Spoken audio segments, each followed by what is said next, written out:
Hello friends, कैसे हैं आप लोग। आज आपको जानकर बहुत खुशी होगी कि आज हमारे पास हमारा स्टैंड आ गया है, जिससे अब आपको बोर्ड देखने में कोई समस्या की सामना नहीं करना पड़ेगा।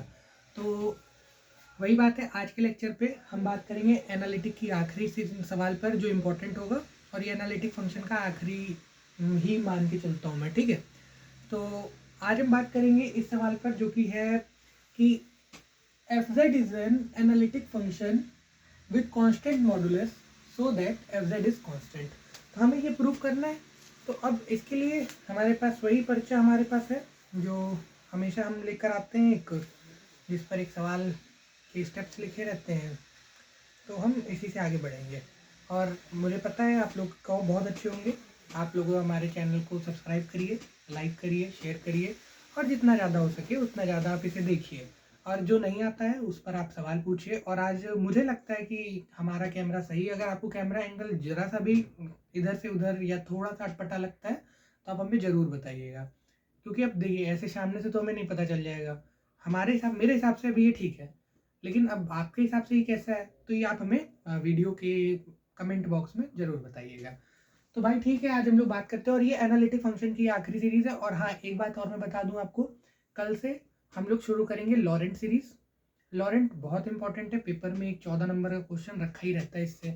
तो उसके लिए आप लोग क्या करेंगे, आप लोग को पार्शियल डिफरेंशिएशन आना चाहिए, क्योंकि जैसे मैंने बताया ना, एनालिटिक में पार्शियल डिफरेंशिएशन होना चाहिए, ठीक। उसमें पार्शियल इंटीग्रेशन चाहिए। अगर मैंने स्टार्टिंग में पार्शियल डिफरेंशिएशन बोल दिया हो तो वो उसके लिए मैं माफ़ी चाहता हूँ, शायद मैंने पार्शियल डिफरेंशिएशन ही बोल दिया था। तो जैसे एनालिटिक में आपने देखा कि आपको पार्शियल डिफरेंशिएशन आना बहुत ज़रूरी है, वैसे ही लॉरेंट के लिए आपको सबसे ज़्यादा इंपॉर्टेंट है पार्शियल इंटीग्रेशन, ठीक है। तो पार्शियल इंटीग्रेशन वो मैं कभी आप बोलेंगे तो एक काम करता हूँ, मैं लॉरेंट ख़त्म होने से या लॉरेंट स्टार्ट होने के पहले मैं एक वीडियो बना दूंगा, all types of partial integration, जिसमें मैं अब देखिए, ये तो मैं पूरा कंसेप्ट तो नहीं समझा सकता, बहुत कम समय में पूरा कंसेप्ट समझाया भी नहीं जा सकता।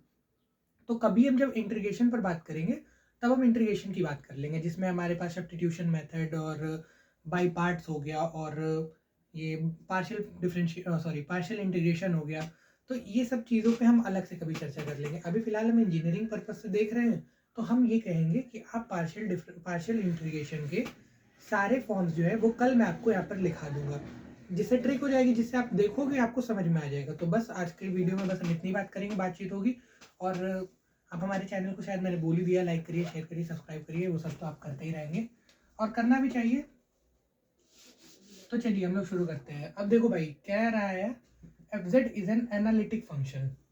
तो एनालिटिक फंक्शन होने के लिए सबसे पहली क्या खास आदत है इसकी, कि भाई वो फंक्शन जो होगा वो क्या होगा, u square plus we square ऐसा कुछ हो रहा होगा।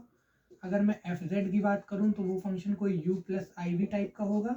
मॉड ऑफ एफ जेड की बात करूं, अब देखिए ये कहाँ से आया, ये मैंने सारे लेक्चर में अपने बता दिया, पीछे जितने भी छोटे लेक्चर है उस पर हमने ये बात कर ली है। तो ठीक है, तो हम बात करते हैं। अच्छा एक बात बताइए, जब हमने ये कर रहे थे यहाँ पर तो एक इमेजिनरी नंबर आ रहा था, ठीक है, कोई समस्या की बात नहीं है। लेकिन जब हम इसका वो निकाल रहे थे, मॉडुलस निकाल लेते हैं, अभी मेरे दिमाग में अभी तक नहीं चढ़ा कि हम इसे कहते क्या। इसका एक पर्टिकुलर नेम होता है, आप गूगल कर लीजिएगा, मेरे को समय नहीं मिलता, नहीं मैं जरूर बता देता। तो क्या ये कांस्टेंट वैल्यू आएगी, अब बस इतना बताइए। अगर मैं बोलूँ 3+5i, जैसे मान लेते हैं ये हमारा जेड दिया हुआ है, ठीक है। तो इस जेड को अगर हम इसका मॉड जेड निकाले तो क्या करते हैं, ए स्क्वायर माइनस बी स्क्वायर करते हैं। तो ए हमारा क्या है, पर 3 है तो 9 हो जाएगा, माइनस लगाएंगे, आयोटा स्क्वायर करेंगे क्योंकि बी जो है वो 5i है, तो आयोटा स्क्वायर करेंगे और ये 25 हो जाएगा, कोई दिक्कत की बात नहीं है। तो ये क्या हो जाएगा, 9 + 25 हो जाएगा, तो क्या ये हो जाएगा हमारा 34। तो 34 क्या है, ये एक कांस्टेंट वैल्यू तो ही है, √34 की कुछ वैल्यू होती होगी, हमें याद थोड़ी √34 की वैल्यू क्या होती है। तो वही सेम प्रोसेस में हम जो कह सकते हैं कि क्या ये कांस्टेंट नंबर आ रहा है। तो सिमिलरली जब हम कोई एफ जेड फंक्शन अगर मान रहे हैं कि वो एनालिटिक है, तो एनालिटिक होने के लिए खास बात क्या है कि वो एक तो इमेजिनरी नंबर होगा, यू प्लस आई वी। तो उसका जब हम मॉडुलस निकाल रहे होंगे तो क्या वो एक कांस्टेंट आ रहा होगा, वही हमें प्रूव करना है। कि जो लिखा है कि if F Z in analytic function with constant modulus, यानी वो बता रहा है कि भाई ये कांस्टेंट है, दिस इज अ कांस्टेंट, ठीक। अब एक बात बताइए, ये तो फंक्शन जो है वो u प्लस रूट में होता है, तो अब जैसे रूट में आया था ना, तो हम क्या करते हैं, इसको एफ जेड को स्क्वायर कर देते हैं ताकि भाई हमको एक वैल्यू तो मिल जाए कोई, ताकि हम, अब वही है कि यहाँ पे जो मैंने निकाला था √34, इसका स्क्वायर करो तो क्या 34 आ जाएगा, रूट कैंसिल आउट हो जाता है। तो वही हमको क्या करना है, एक कांस्टेंट वैल्यू मिल जाए, हालांकि कांस्टेंट √34 भी है, ये भी है, कोई फर्क नहीं पड़ेगा उससे, लेकिन हम लोग क्या मान लेते हैं, यानी ये फंक्शन सी स्क्वायर मान लेते हैं, यानी अगर हमने इसको कोई फंक्शन कांस्टेंट की जगह मान लेते हैं, ये हमारा कांस्टेंट है सी, जब हम इसका स्क्वायर कर देंगे तो क्या ये सी स्क्वायर हो जाएगा, कोई दिक्कत की बात नहीं है। तो यही हम बता रहे थे कि हमको यही प्रूव करना है कि कांस्टेंट सी स्क्वायर होगा, कोई दिक्कत की बात नहीं है। अब आगे चलते हैं। तो ये बेसिक थी जो इस सवाल की डेफिनेशन पे लिखा, और ये 7 मार्क्स में बहुत इंपॉर्टेंट है, ये हमेशा से पूछा जाता रहा है और पूछे जाने की संभावना पूरी है। ये NP बाली साहब की किताब का 14 नंबर एग्जाम्पल है। तो ये बहुत बड़ा एग्जाम्पल नहीं होगा क्योंकि पार्शियल डिफरेंशिएशन आपको बहुत अच्छे से आ गया होगा, तो हम वही बात करते हैं। तो क्या होगा यहाँ पर, मान लेते हैं फंक्शन fz इज एनालिटिक, तो u प्लस IV जैसा वो दे रहा है क्वेश्चन में, कोई दिक्कत की बात नहीं है। तो मॉड ऑफ fz क्या हो जाएगा, वही सिमिलर प्रोसेस होगा हमारा, रूट में u² प्लस v², कोई दिक्कत नहीं है। क्या कह रहा है, ये कांस्टेंट होगा तो इसको एक c मान लिया, आपका नाम a से है, b से है, c से है, d से है, p से है, q से है, r से है, n से है, जिससे भी है, तो ये हो गया c। अब मैंने इसकी बात कर ली कि अगर ये क्या मैं fz का स्क्वायर कर दूं यहाँ पर, तो क्या ये u² प्लस v² हो जाएगा, कोई दिक्कत नहीं होगी, और ये क्या c², ये हमने मान ली पहली इक्वेशन, ठीक है। अब तक हम क्या करते हैं, वही करते हैं कि भाई इक्वेशन फर्स्ट को, या हम ये लिख देते हैं डिफरेंशिएटिंग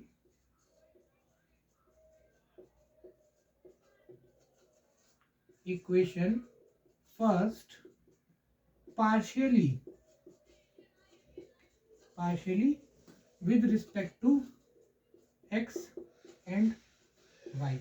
अब देखो भाई, अब ये x एंड y क्यों किया, पार्शियल डिफरेंशिएशन है भाई, करना पड़ेगा, हमें एक बार x से करना पड़ेगा, एक बार y से करना पड़ेगा, ठीक है। तो बस हम उठाते हैं भाई, तो अब देखो पार्शियल डिफरेंशिएशन करते हैं तो 2u del u by del x आ जाएगा, x के रिस्पेक्ट में करना है, पहले लिखने की जरूरत नहीं है आपको यहाँ पे कि मैं पहले किसके रिस्पेक्ट में कर रहा हूँ, एग्जामिनर के पास इतनी बुद्धि है, ठीक है। 2v del v by del x equal to 0। अब भाई कांस्टेंट का करो, अगर मैं वही बोलूँ डेल बाई डेल एक्स, किसी के रिस्पेक्ट में अगर तुम 5 का करोगे तो क्या आएगा, 0 ही तो आएगा, तो वही सेम चीज है यहाँ पर भी, c की जगह पे कर रहे हैं, c इज अ कांस्टेंट, तो इसके लिए क्या मिल रहा है हमको, यहाँ पे 0 मिल जाएगा, इसको इक्वेशन 2 मान लो, या 2 नहीं मानोगे, अभी इसमें थोड़े से और हम लोग को खुराफात करनी पड़ेगी, तो इसको यहीं छोड़ देते हैं। अब देखिए ये 2 कांस्टेंट है, बाहर आ जाएगा, कॉमन कर लेंगे, तो अंदर बचेगा del you by del x plus v del v by del x equal to 0, कोई दिक्कत की बात नहीं है। u del u by del x plus v del v by del x equal to 0, ये हम मान लेते हैं इसको दूसरी इक्वेशन। जब ये हमारे पास आ गया तो वैसे ही हम लोग क्या कर लेंगे, सिमिलरली, अभी तो ये x के रिस्पेक्ट में हुआ, अब जब सिमिलरली y के लिए करेंगे तो जहां जहां x होगा वहां वहां y कर देंगे, तो जहां जहां x है वहां वहां y कर दो, नीचे चेंज हो जाएगा, ऊपर वाला ऐसे ही रहेगा, del u by del y v del v by del y equal to 0।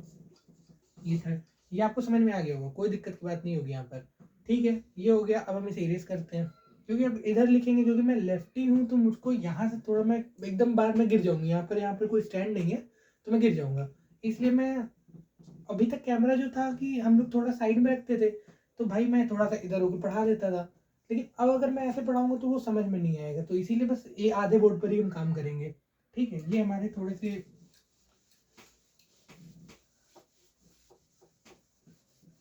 तो ठीक है, अब यहाँ तक हो गया, हमारे पास पहली और दूसरी क्वेश्चन आ गई। चलिए मैं फिर लिख दूंगा पहली दूसरी क्वेश्चन, क्योंकि हमें स्पेस थोड़ा सा ज़्यादा यहाँ पर चाहिए रहा होगा। तो एक बार इक्वेशन लिख देते हैं, हमको क्या मिला है यहाँ पर, u del u by del x plus v del v by del x equal to 0, और u del u by del y plus v del v by del y equal to 0, कोई दिक्कत की बात नहीं है। अब देखते हैं हम लोग यहाँ पे, हम लोग कहाँ तक पहुँच गए हैं, हम लोग काफ़ी कुछ कर लिया है हम लोगों ने। तो अब एक बात बताइए, ये हमारी इक्वेशन 3 थी, ये इक्वेशन 2 थी। अब इक्वेशन 3 को हम लोग क्या करते हैं, यूजिंग सी आर इक्वेशन। अब सी आर इक्वेशन क्या है, मैंने आपको बहुत बता दिया, एनालिटिक्स की पूरी सीरीज ही कंप्लीट हो गई है C R C R C R करके, ठीक है। तो क्या होता है del you by del x. अब हम एक बात बताते हैं, एक बात याद रखिएगा कि ये सी आर इक्वेशन क्यों यूज की जाती है। सी आर इक्वेशन इसलिए यूज की जाती है कि जो भी फंक्शन वाई वाले चल रहा है उनको एक्स में कर लो, या जो एक्स वाले हैं उनको वाई में कर लो। तो दो यानी सारे बेस, अगर सारे बेस जो नीचे के डिनोमिनेटर है, जैसे del you by del x है, तो डेल एक्स क्या है डिनोमिनेटर, ये डिनोमिनेटर हो गए या अगले डिनोमिनेटर हो गए, वाई वाले डिनोमिनेटर हो गए, इनको हम एक डिनोमिनेटर में कर दे ताकि हम इसमें कुछ एडिशन कर ले, सब्ट्रैक्शन कर ले, स्क्वायर कर ले, मल्टीप्लिकेशन कर ले, तभी तो कुछ होगा। अब बताइए डेल यू और डेल एक्स का क्या मल्टीप्लाई करेंगे, लिखेंगे तो del U into del X ही लिखना पड़ेगा। लेकिन अगर वो साथ में हो तो क्या डेल यू स्क्वायर कर लेंगे, फिर हम प्रॉपर्टी हमको याद है हार्मोनिक फंक्शन की, वो जीरो हो जाते हैं। वही प्रूव करना है, ये मैंने आपको सवाल ही बता दिया पूरा, मैं लास्ट में यही करने वाला हूँ, ठीक है। तो del you by del X क्या होता है हमारा, del we by del Y. दूसरी क्या कंडीशन होती है कि del you by del Y equal to minus का del we by del X. यही सी आर इक्वेशन होती है। अब देखते हैं, ये थर्ड इक्वेशन में डेल वी डेल वाई वाले, चाहो तो आप सेकंड में कर लो, कोई उससे फर्क नहीं पड़ता। थर्ड में हमने क्या किया, ये रखा, तो थर्ड हमारी क्या बन जाएगी, यू है यहाँ del you by del y, del you by del y क्या होता है, माइनस लग जाएगा del we by del x, कोई दिक्कत नहीं, प्लस लिया, क्या था v del you by del y, del you by del y, sorry ये है हमारा डेल वी है यहाँ पर, ये डेल वी, ये हमारा यहाँ पे है डेल वी। तो del we by del y, del we by del y क्या है, del you by del x, तो वी पहले से रहेगा, ये वाला वी, और वो आया del you by del x, equals में क्या है जीरो, ये हमारी हो गई फोर्थ। अब एक बात बताओ भाई, इससे तो हमें कोई मतलब नहीं है थर्ड इक्वेशन से, क्यों, इसका तो काम खत्म कर दिया, इसी को तो हमने रिप्लेस करके ये बनाया है। तो हमें किससे काम होगा, एक इक्वेशन सेकंड से काम होगा, इक्वेशन फोर से काम होगा। अब क्या करना है, अब इन दोनों क्या करते हैं, जोड़ देते हैं। अब जोड़ने से कोई फायदा है, स्क्वायर बन रहा है, नहीं बन रहा है, क्योंकि अगर मैं बोलूं del you by del x plus del we by del x, ये क्या होता है, ये कुछ नहीं होता है। लेकिन यही मैं बोलूं कि अगर दिस फंक्शन ये है तो ये क्या होता है, ये भाई जीरो होता है। हार्मोनिक फंक्शन की बात कर रहा हूं मैं, ठीक है। अगर आपको याद हो, वही मैंने लिखाया था del square upon del x square, u वाले टर्म्स बाहर करके, वही चीज़ है। बस देखिए मैथ जो है ना वो बड़ी इंटरप्रिटेशन पे चलती है, आप कितना ज़्यादा सोच सकते हो, ठीक है। तो हम लोग वही करते हैं, क्या करेंगे, squaring and adding equation second and fourth, दोनों को स्क्वायर किया, जोड़ देंगे। चलो भाई स्क्वायर इसको पहले कहते हैं, तब तो हमारे पास क्या बचेगा यहाँ पर, पहला हो जाएगा क्या, u square del you by del x का स्क्वायर, प्लस लिया v square del we by del x का स्क्वायर,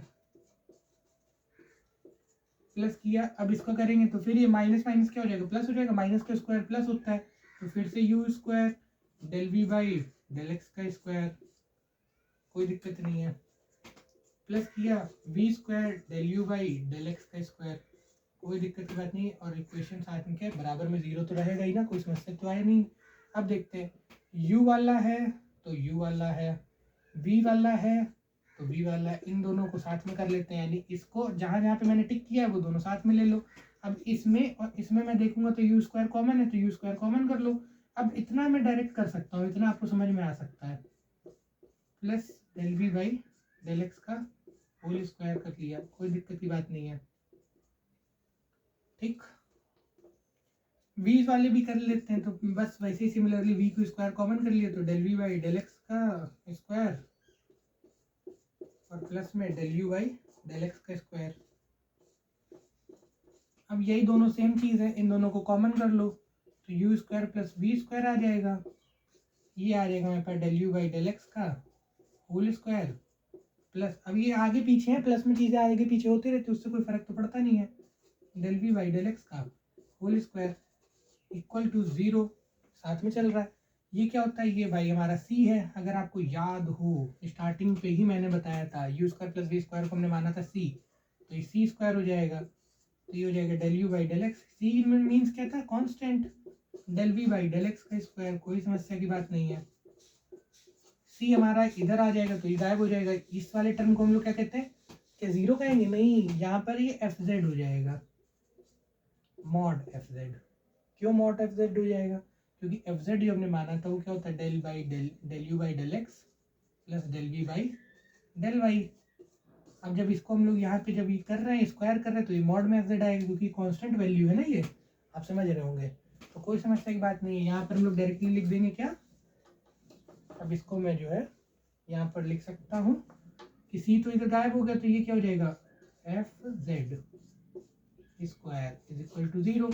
तो क्या मैं इस कह सकता हूँ एफ डैश 0 जो है, एफ डैश कह लो या एफ जेड 0 कह लो। अगर आप एफ जेड को 0 कह दोगे तो क्या हमें ये पता चल रहा है कि कांस्टेंट मॉडुलस जो है उसका वो एक कांस्टेंट है। अब एक बात बताओ, इसका डिफरेंशिएशन करोगे एफ डैश जेड क्या होगा, अरे भाई डेल बाई डेल एक्स का 0 करो, क्या आएगा, 0 ही तो आएगा, कोई कुछ और कुछ आएगा क्या, 0 आएगा। तो जब मेरे पास एफ जेड 0 आ गया तो उसका डिफरेंशिएशन भी 0 आ जाएगा, बस खत्म हो गई बात। तो आज के वीडियो में बस इतना ही, और आपने बहुत अच्छे से लिख भी लिया होगा। मैं एक बार और हट जाता हूँ, अगर आप स्क्रीनशॉट लेना चाहते हैं तो आप वो भी ले सकते हैं। तो कल जो है हम बात करेंगे, आज से एनालिटिक खत्म होती है, और एनालिटिक में यही इंपॉर्टेंट है, एक सवाल है जो ई टू पावर मैं कह सकता हूँ कि 2x करके होता है, ई टू पावर 2xy करके होता है। अगर आप कहेंगे, अब वो आप जब बोलेंगे तब मैं बताऊंगा, तो आप कमेंट बॉक्स में बताइएगा कि मुझे ई की पावर 2x वाला करना है या नहीं करना है। और हालांकि ये वीडियो मैं हमेशा शाम के टाइम पे ही शूट करता हूँ, तो आप कल शाम को 4 बजे से पहले पहले, आज जो मैं वीडियो डालूंगा ये शाम को 4 बजे से पहले पहले ये मुझे बता दीजिएगा, नहीं तो मैं फिर लॉरेंट शुरू करूँगा। और लॉरेंट लास्ट टॉपिक तो नहीं होगा, लास्ट बट नॉट लीस्ट एक फूरियर ट्रांसफॉर्म छूटता है, शायद वो छूट ही जाएगा, ठीक है, क्योंकि लॉरेंट काफ़ी बड़ी है। लॉरेंट में हमें कंटूर इंटीग्रेशन भी करना होगा, कोशी इंटीग्रल फार्मूला होता है, कोशी इंटीग्रल थ्योरम होती हैं, बहुत सारी थ्योरम से बहुत सारे सवाल उस पर करेंगे हम। उसका एक ही तरीका होता है सवाल करने का। थ्योरम में क्या होता है कि फॉर्मूले में वैल्यू 0 होती है, थ्योरम में वैल्यू को 0 प्रूव करना होता है, बस खत्म, यही है। तो उसके लिए आप मेरे को ये बताएंगे कि मुझे भाई वो ई की पावर 2x वाला फॉर्मूला सवाल बताना है या नहीं बताना है, या वो आप कर लेंगे, वरना मैं फिर कल पार्शियल इंटीग्रेशन शुरू करूंगा, सारे टाइप्स के लिखा दूंगा, और वो बस आप नोट कर लेंगे, आप उसे समझने के पर्पज से नहीं बैठेंगे, उसे आप नोट कर लेंगे, समझ लेंगे, और उसके बाद जो है हम यहाँ पर शुरू करेंगे। तो आज के वीडियो में बस इतना ही, थैंक यू।